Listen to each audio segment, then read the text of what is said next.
A'udzubillahi minasyaitonirrajim. Bismillahirrahmanirrahim. Rabbi a'udzubika min hamazati sayatin wa a'udzubika rabbi ayahdurun. Rabbi israh li sadri wa yassir li amri wahlul 'uqdatam min lisani yafqahu qawli. Assalamualaikum warahmatullahi wabarakatuh. Alhamdulillahirabbil alamin. Segala puja-puji milik Allah Subhanahu wa taala yang atas rahmat karunia kasih sayangnya. Alhamdulillah pada siang hari ini kita kembali sama-sama menyelam, kita kembali sama-sama meniti ke dalam diri. Maka sholat itu yang terpenting adalah khusyuknya, tidak mengapa-ngapanya, realitas. Begitu Allahu Akbar aja udah langsung kepikiran yang asalnya lupa semua gitu. Makanya ada anekdot ya, kalau kamu lupa sholat aja pasti yang lupa diingat-ingat, keingat semua gitu, kira-kira gitu ya, kira-kira. Yang menarik gitu. Justru kadang momen pikiran tersibuk justru malah waktu sholat gitu ya intinya. Itu ya. Nah makanya mudah-mudahan dengan kita selalu berlatih, dengan kita selalu mengasah kesadaran kita, at the end kita akan sangat menikmati sholat gitu. Sholat udah bukan wajib gitu, sholat udah bukan harus nih gitu, tapi sholat adalah kerinduan, sholat adalah kebutuhan, sholat adalah bagaimana saya sangat ingin sekali berdekatan dengan hati yang otomatis berdekatan dengan Allah itu sendiri gitu kira-kira. Makanya kenapa Nabi Muhammad disebut rekreasinya Nabi Muhammad itu sholat gitu, rileksnya Nabi Muhammad itu sholat gitu. Dan nanti kita ngerti bahwa bukan yang 5 waktu, bukan, tapi bagaimana dia selalu ber-Al-Fatihah, selalu membuka mata kolbunya. Maka nanti kita akan ngerti ini bagian dari Mi'raj. Maka Isra Mi'raj outputnya adalah sholat. Dan nanti kita akan ngerti, karena Mi'raj itu naik ke level tertinggi gitu ya.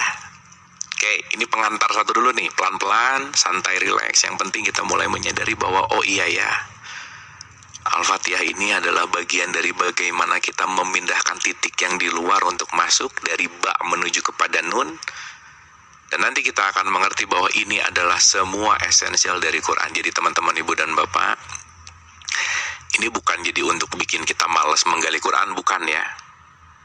Karena kadang-kadang intinya once ber-Al-Fatihah udah direct masuk menuju kepada petunjuk yang paling sejati gitu, nggak ada lagi deh gitu kira-kira.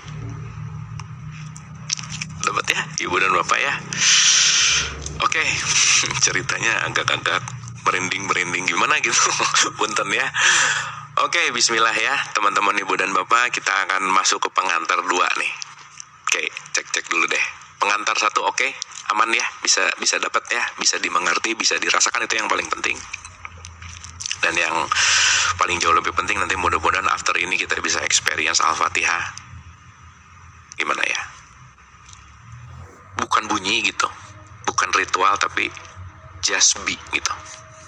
Ya ber-Al-Fatihah, bukan membunyikan Al-Fatihah gitu kira-kira. Oke. Paling tinggi, nggak main-main. Biasanya disimpan di ayat-ayat pendek. Makanya pendek, tapi biasanya nanti kita akan ngerti bahwa esensinya dalam banget gitu kira-kira. Makanya dibikin pendek. Gitu. Menggetarkan dinding-dinding ketuhanan gitu. Beda nanti orang yang ber-Al-Fatihah dengan kesadaran sama Al-Fatihah yang cuman bunyi gitu. Makanya satu kiai yang ber-Al-Fatihah niupin ke air dan air itu diminum bisa menyembuhkan gitu. Itu bukan masalah bunyinya kan gitu, tapi vibrasinya gitu, energinya gitu. Tuh ya, mudah-mudahan kita bisa masuk ke situ gitu. Oke. Ini the most essential nih, satu-satu nih ya. Satu-satu tuh udah deh. Bismillah ya. Bismillah. Yang pertama, coba kita renungkan ayat ini teman-teman, ibu dan bapak, supaya nanti kita benar-benar enggak main-main begitu kita berbasmalah gitu ya. Dalam tanda petik bermain-main tuh take it for granted gitu, cuman asal ngomong gitu ya. Kita lihat surat 6 ayat 12. Oke, perhatikan baik-baik, simak, rasakan, tafakuri, dan yang paling penting adalah renungkan gitu ya. Itu poin pentingnya. Oke, kalimatnya begini. A'udzubillahi minasyaitonirrajim. Bismillahirrahmanirrahim. 6 ayat 12. Perhatikan dan kita renungkan ayat ini. Rasain ya. Nah, kita belajar merasakan ayat.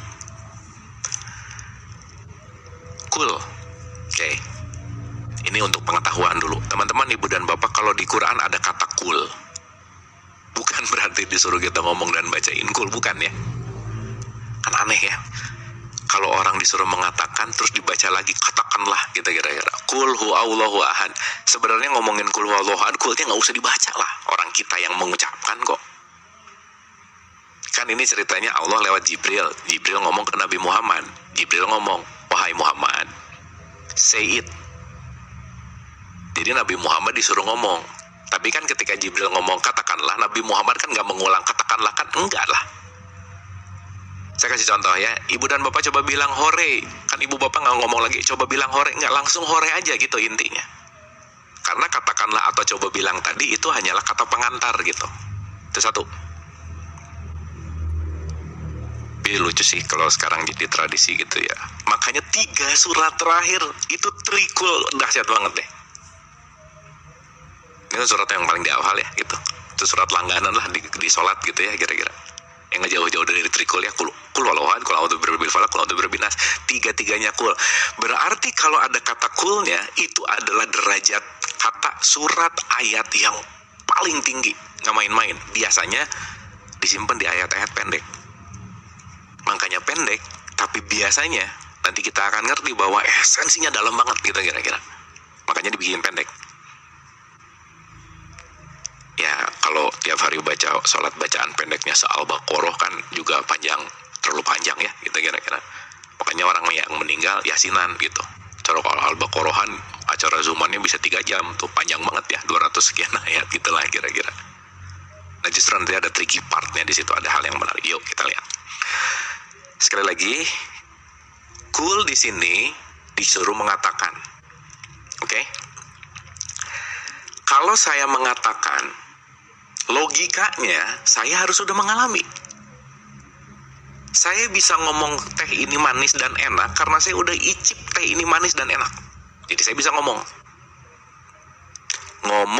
dengan experience, berbicara dengan experience. Maka teman-teman, ibu dan bapak akan merasakan perbedaan mana orang yang ngomong hanya berdasarkan teori dan orang yang ngomong udah pakai pengalaman. Beda aja, udah beda aja.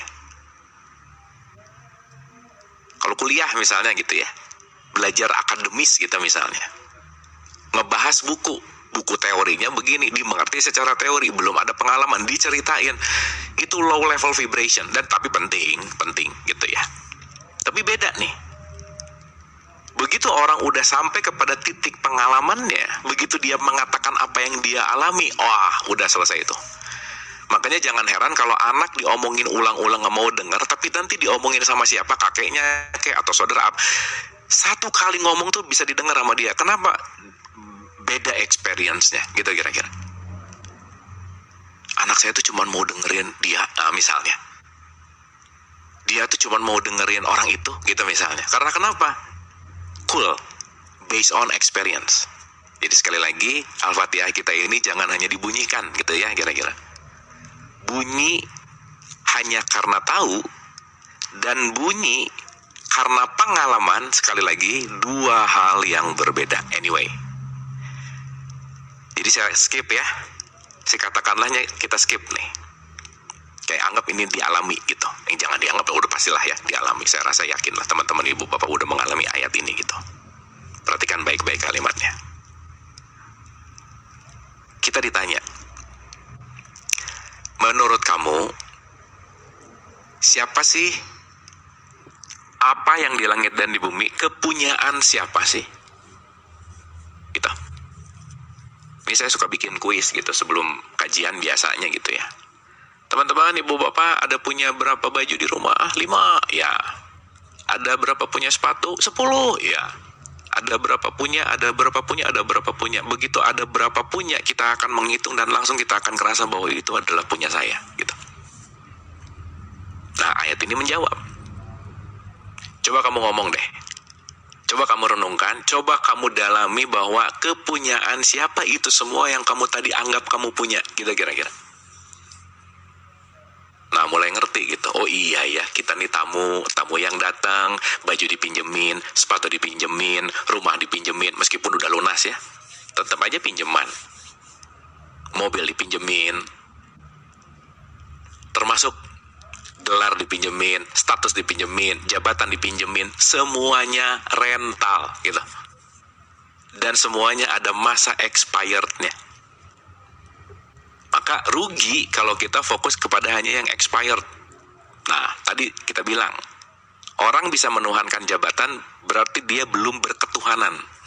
Karena kalau orang sudah berketuhanan, jabatannya nggak akan jadi Tuhan. Keren deh. Makanya hanya orang yang berketuhananlah yang bisa menjadi manusia. Maka satunya ketuhanan yang Maha Esa, keduanya ngomong kemanusiaan yang adil dan beradab. Hanya yang jadi manusialah yang bisa menyatu. Kalau belum jadi manusia nggak bisa. Karena fitrah kita sebagai manusia, dan banyak yang membuat kita tidak menjadi fitrah. Suku, bangsa, ras, agama itu melupakan kita jadi manusia. Maka persatuan itu akan hadir kalau udah jadi manusia. Manusia itu akan hadir kalau udah berketuhanan, gitu kira-kira. Udah keren deh pokoknya. Itu ya, keren aja. Nah, di sini dikatakan, kepunyaan siapakah yang ada di langit dan di bumi? Diulangi nih. Awas loh ya, jangan cuma ngomong gitu ceritanya.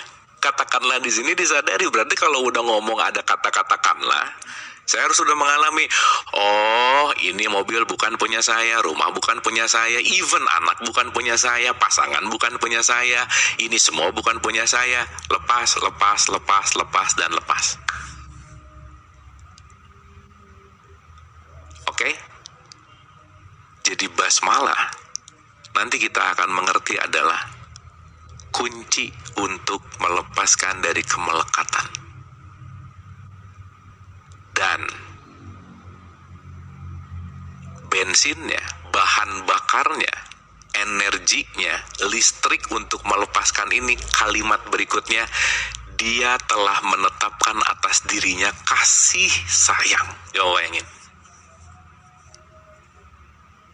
Teman-teman, ibu dan bapak, kita bisa ngelihat betapa humble-nya Allah, benar nggak?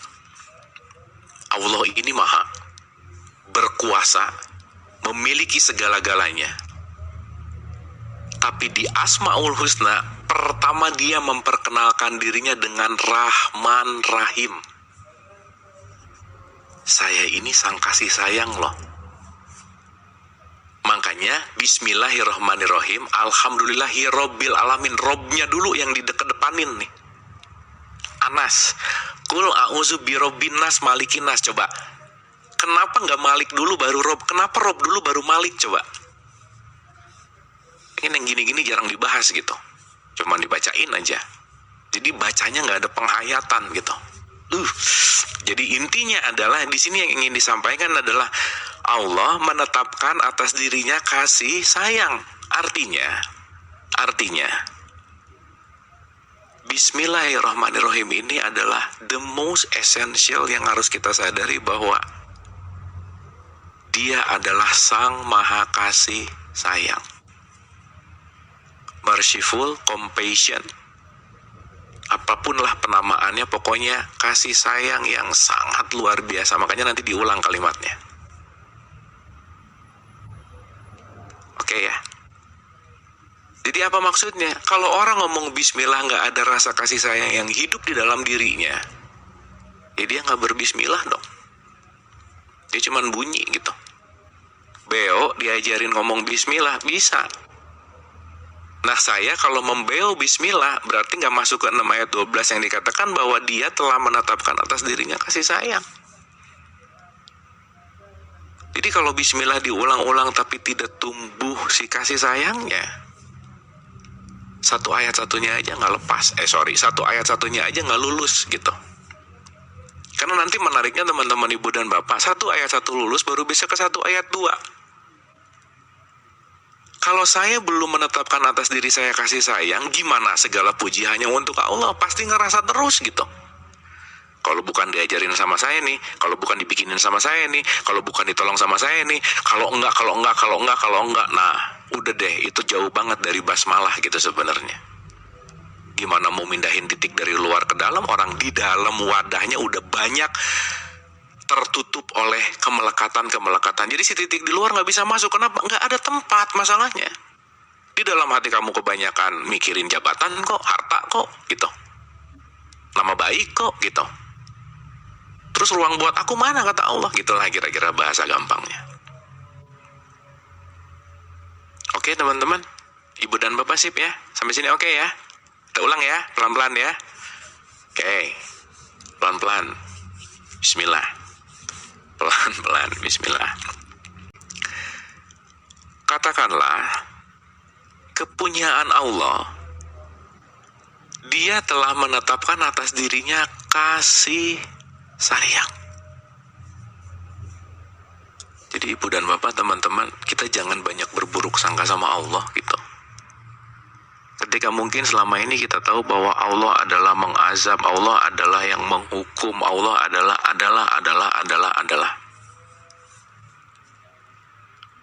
Sejatinya nanti kita akan mengerti bahwa Dia hanya memperkenalkan dirinya itu adalah kasih sayang. Dia sungguh akan menghimpun kamu pada hari kiamat. Nanti kita akan ngerti. Makanya nanti ada yang merajai kiamat gitu.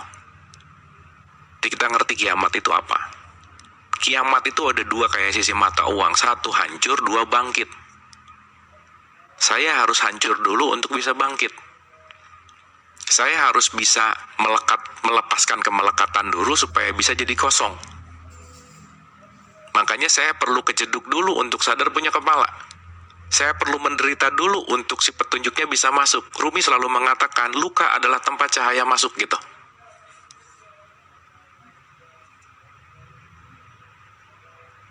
Maka kiam, bangkit, itu biasanya kalau sudah ada kehancuran.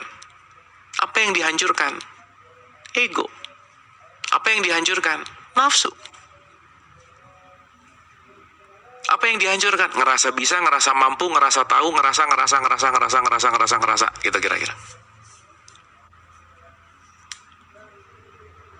Insya Allah ya, ibu dan bapak, teman-teman, nanti kita masuk pada titik sholat di mana sadar bahwa ya Allah, saya tuh nggak bisa ngegerakin tangan, ya Allah, saya tuh nggak bisa ngerakin ini, nggak bisa. Makanya titik puncaknya sholat itu sujud. Kalau udah sujud tuh nothing. Muka kamu udah ditutup. Yang tiap hari mukanya dijaga, menjaga. Kan kalau orang lagi malu ya ngomongnya gini, Bu, muka saya mau ditaruh di mana? Penting banget sih gitu mukanya dalam tanda petiknya. Makanya sujud tuh.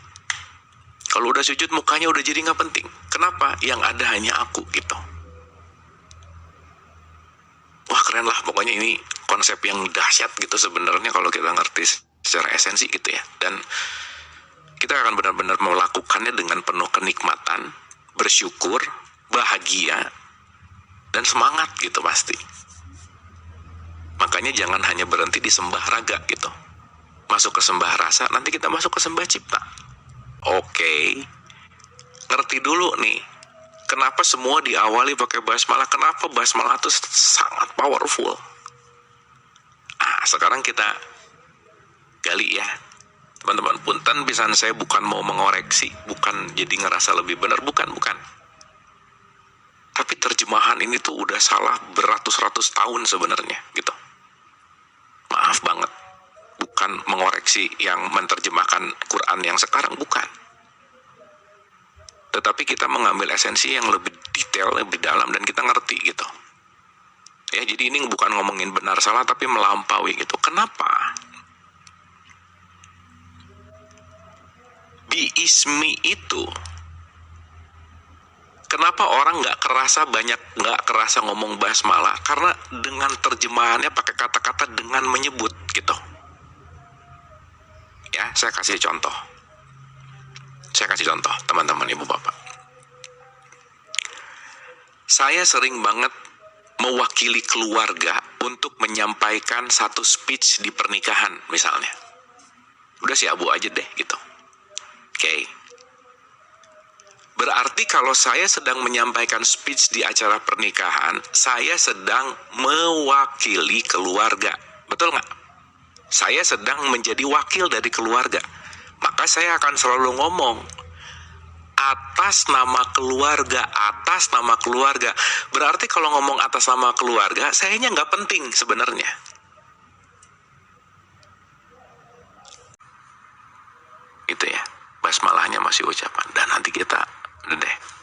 Muhammad, dahsyat banget ya.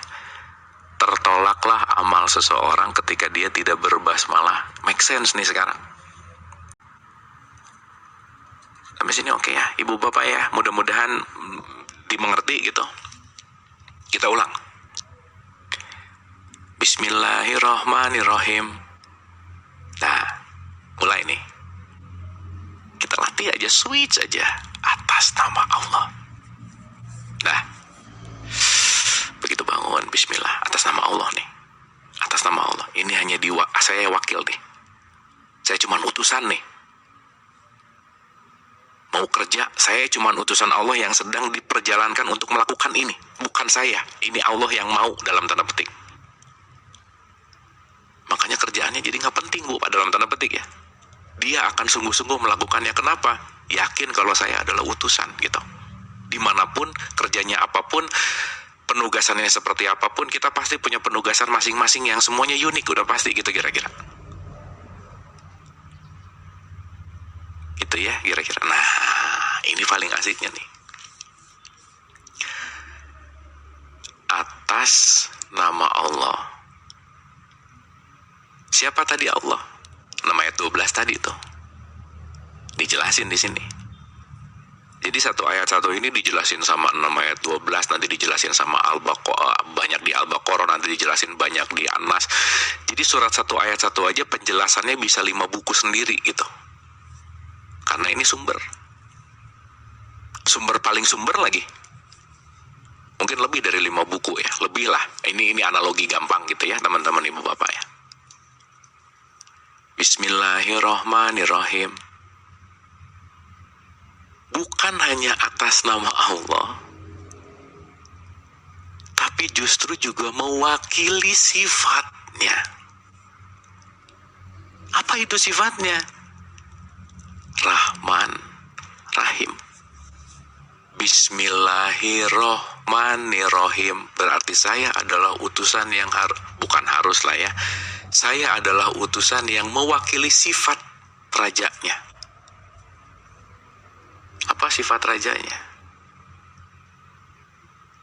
Kata-katanya pakai maha lagi. Maha kasih dan sayang. Maha pemurah lagi maha penyayang. Rahman dan Rahim.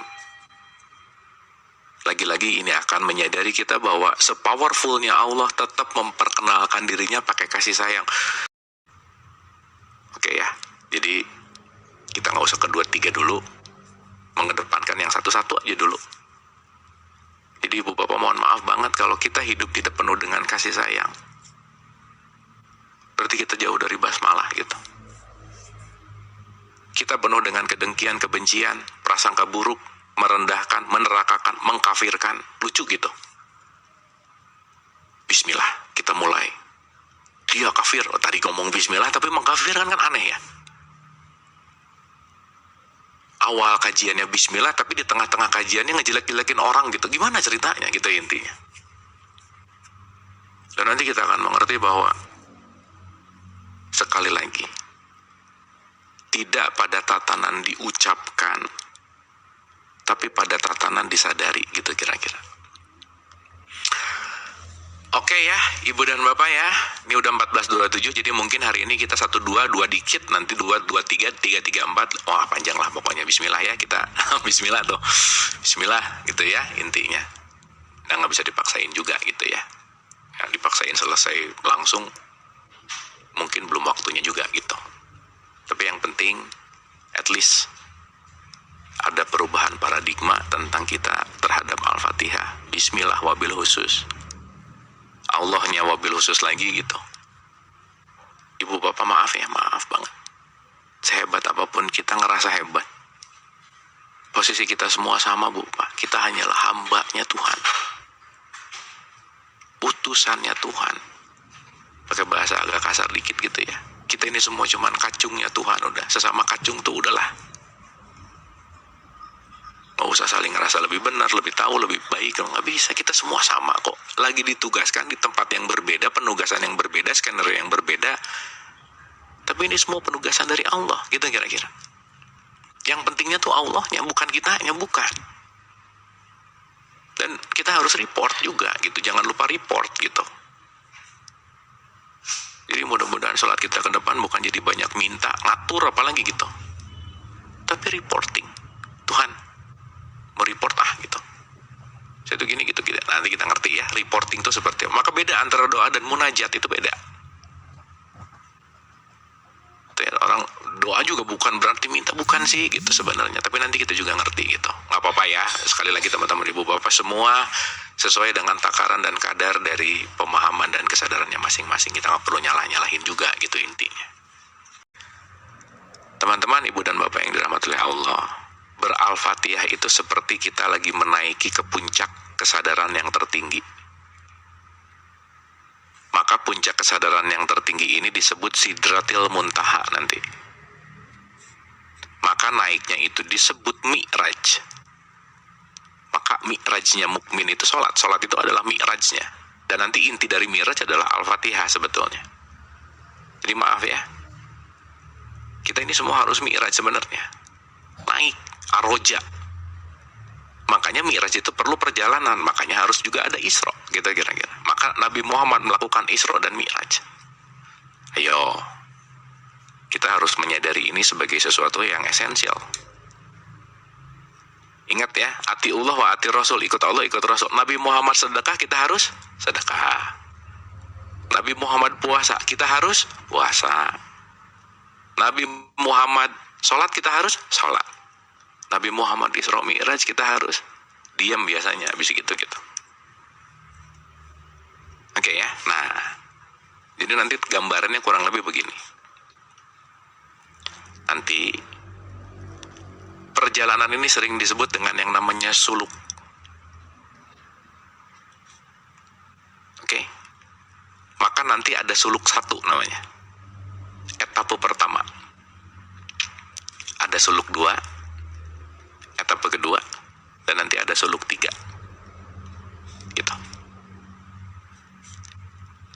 1 naik, 2 ketemu, 3 turun. Nanti kita harus tahu kenapa harus naik, kenapa harus ketemu, udah ketemu kenapa harus turun. Saya kasih contoh. 1, 2, 3, 4. Bismillahirrahmanirrahim. Alhamdulillahirabbil alamin arrahmanirrahim maliki yaumiddin. Ini 4-4-nya talk about Allah, berbicara tentang Allah. Oke? Tapi begitu masuk 5, iya kak. Ini udah langsung direct speech nih. Ini talk to Allah, bukan talk about lagi gitu. Contoh. Kalau orangnya jauh dari saya akan ngomongin dia. Dia tuh hebat, dia tuh pinter, dia tuh. Berarti saya lagi membicarakan talk about orang ini. Tapi kalau orangnya ada di depan mata saya talk to, bicara langsung. Maka 1-4 itu indirect speech. Iya kak, nak buduanya itu direct speech. Maka nanti esensialnya nanti di 5. Saya tanya, berarti kalau tadi berbicara tentang pertemuan di Sidratil Muntaha, level 5, ayat 5, itu udah ketemu sama Tuhan dalam tanda petik. Tapi menariknya, kenapa tunjukilah jalan yang lurus justru ada setelah ketemu sama Tuhan, bukan sebelum sama Tuhan, ketemu sama Tuhan. Nah itu menarik tuh. Oke, teman-teman ibu dan bapak, nanti kita akan bahas ini lebih detail. Bismillah. Jadi kita bersabar, kita pelan-pelan, gak bisa cepet-cepet ya, gak bisa. Tapi at least hari ini kita mulai menyadari bahwa siapapun kita, Bismillah, atas nama Allah, Rahman dan Rahim. Sebisa mungkin jangan melepaskan sifat kasih sayangnya Allah di dalam diri kita gitu. Karena itulah fitrah kita. Karena kita hanyalah hambanya. Kita hanya dalam tanda petik utusannya. Yang sedang diutus oleh Allah untuk melakukan sesuatu yang nanti kita perlu reporting. Dan pasti pengutusan itu atas dasar kepentingannya Allah gitu. Dalam tanda petik. Jadi hidup bukan masalah keinginan dan kepentingan saya. Karena apa? Kita semua hanya mewakili. itulah nanti kita ngerti bahwa Allah membuat khalifah, wakil, penggantinya. So kalau kamu wakil, jangan merasa yang memiliki dong, gitu. Kalau kamu wakil, jangan merasa yang berkuasa dong. Kamu tuh hanya wakilku, kata Allah. Maka terakhir ya, lah ya, kita pelan-pelan ya teman-teman ibu bapak ya. 1 ayat 2-nya menarik nih. Begitu kita ngerti bahwa kita hanya wakil, semua yang datang ke kita dalam konteks lebih spesifik, puji gitu, pujian gitu, kan kita kecanduan dipuji ya. Kalau dihina nggak kecanduan sih rasanya. Duh, hari ini belum dihina nih, mana ya yang menghina? Nggak ada, jarang lah, jarang, kecuali sufi ya, kecuali orang-orang tasawuf gitu. Orang tasawuf tuh nunggu dihina gitu, nunggu dijelekin gitu. Tapi kok hari ini belum ada yang memuji ya gitu. Makanya ibu bapak mohon maaf ya, orang sedekah tuh bisa gara-gara kecanduan dipuji. Sedekah, kenapa? Habis sedekah tuh ada suka yang bilang ngedoain, terima kasih, apa,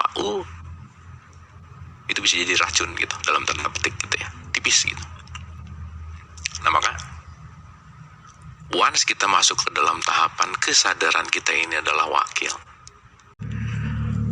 Oke, teman-teman, ibu bapak, saya rasa itu dulu ya hari ini. Mudah-mudahan pengantar hari ini ada sesuatu yang bisa diambil, ada sesuatu yang bisa diterima.